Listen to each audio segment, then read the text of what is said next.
राजस्थान की सियासत एक बार फिर से तीखी जुबानी जंग से गर्मा चुकी है।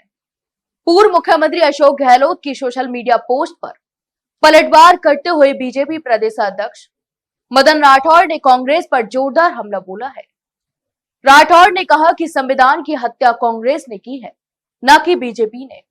उन्हें कांग्रेस पर लोकतंत्र को कमजोर करने का आरोप लगाते हुए कहा कि देश की चुनी हुई सरकारों को बर्खास्त करने का इतिहास कांग्रेस के नाम है।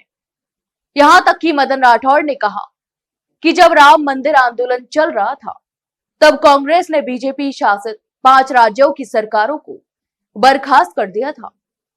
इससे पहले भी पश्चिम बंगाल में चुनी हुई सरकार को हटाया गया था। उन्होंने कहा कि इमरजेंसी के दौर में कांग्रेस ने प्रेस पर सेंसरशिप लगाकर अभिव्यक्ति की आजादी का गला घोट दिया था। आज जो लोग लोकतंत्र की बात कर रहे हैं, वही लोग कभी कभी लोकतंत्र की हत्या कर चुके हैं। राठौड़ ने कहा कि बीजेपी प्रदेश अध्यक्ष ने कि उनकी पार्टी संविधान की मर्यादा में रहकर काम करती है। उन्होंने पश्चिम बंगाल की स्थिति का उदाहरण देते हुए कहा कि वहां ममता बनर्जी की सरकार जनता को परेशान कर रही है और वहां के हालात राष्ट्रपति शासन लगाने जैसे हैं। इसके बावजूद बीजेपी ने अब तक ऐसा कदम नहीं उठाया, क्योंकि पार्टी संविधान और लोकतांत्रिक प्रक्रिया में विश्वास रखती है। उन्होंने कहा कि हम बर्दाश्त करते हैं और समय समय पर चुनाव भी करवाते हैं। यही लोकतंत्र की असली ताकत है। अशोक गहलोत पर निशाना साधते हुए राठौड़ ने कहा कि गहलोत जी को सुर्खियों में बने रहने की आदत है। उन्होंने कहा कि गहलोत बयानबाजी करके चर्चा में बने रहना चाहते हैं। राठौड़ ने तंज कसते हुए कहा कि गहलोत बिहार में जाकर युवा नेतृत्व की तारीफ करते हैं, लेकिन अपने ही राज्य में अपने युवा उप मुख्यमंत्री को अपमानित करते रहे।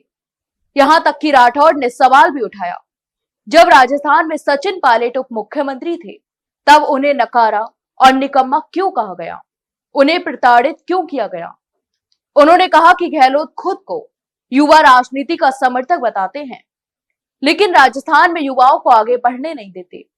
राठौड़ के मुताबिक कांग्रेस सरकार के 5 सालों में गहलोत और पायलट के बीच सत्ता संघर्ष चलता रहा, जिससे प्रदेश की जनता परेशान हुई। बीजेपी अध्यक्ष ने गहलोत पर व्यंग करते हुए कहा कि राजनीति से हटकर गहलोत को जादूगरी का काम ज्यादा अच्छा लगता है। अब तो वे भविष्यवाणी करने लगे हैं। उन्होंने कहा कि गहलोत के बयान सिर्फ नाटक हैं, जो वे राजनीतिक अस्तित्व बनाए रखने के लिए देते रहते हैं। इसके साथ ही मदन राठौड़ ने सरदार वल्लभ भाई पटेल के योगदान को भी याद किया और कहा कि देश के एकीकरण में पटेल का योगदान अमूल्य था। राठौड़ ने कहा कि अगर उस समय नेहरू जी ने राजा हरि सिंह के विलय प्रस्ताव को स्वीकार कर लिया होता, तो आज पाकिस्तान कश्मीर अस्तित्व में नहीं होता। राठौड़ ने आगे कहा कि प्रधानमंत्री नरेंद्र मोदी और गृह मंत्री अमित शाह ने जम्मू कश्मीर से धारा 370 हटाकर उसी अधूरे काम को पूरा किया जो पटेल ने शुरू किया था। अंत में राठौड़ ने कहा कि कांग्रेस सिर्फ बयानबाजी करती है, जबकि बीजेपी संविधान की मर्यादा में रहकर लोकतंत्र को मजबूत करने का काम करती है। तो आपकी इस पूरे मामले पर क्या राय है, हमें कमेंट बॉक्स में कमेंट करके जरूर बताएं।